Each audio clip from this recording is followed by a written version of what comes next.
16 কোটি মানুষের মরমিয়া। 5 দিনের রিমান্ডে সাবেক মেয়র আতিক।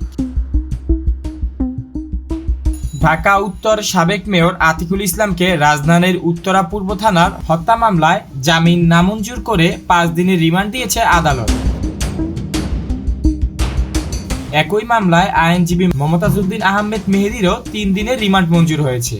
বুধবার 13 নভেম্বর ঢাকা মেট্রোপলিটন ম্যাজিস্ট্রেট আদালতের বিচারক তাদের এই রিমান্ড মঞ্জুর করেন। এর আগে গত 16 অক্টোবর সন্ধ্যায় রাজধানীর মহাখালী ডিওএসএস এলাকা থেকে তাকে গ্রেপ্তার করে পুলিশ। পরদিন 17 অক্টোবর রাজধানীর মোহাম্মদপুর থানায় 3টি হত্যা মামলায় গ্রেপ্তার দেখিয়ে আতিকুল ইসলামকে কারাগারে পাঠানো হয়। ওই দিন সকাল 8:30টার পর তাকে আদালতে নেওয়া হয়। পরে তার বিরুদ্ধে রিমান্ড না চাওয়ায় তাকে কারাগারে পাঠানোর আদেশ দেন মেট্রোপলিটন ম্যাজিস্ট্রেট মোহাম্মদ আলী হায়দারের আদালত।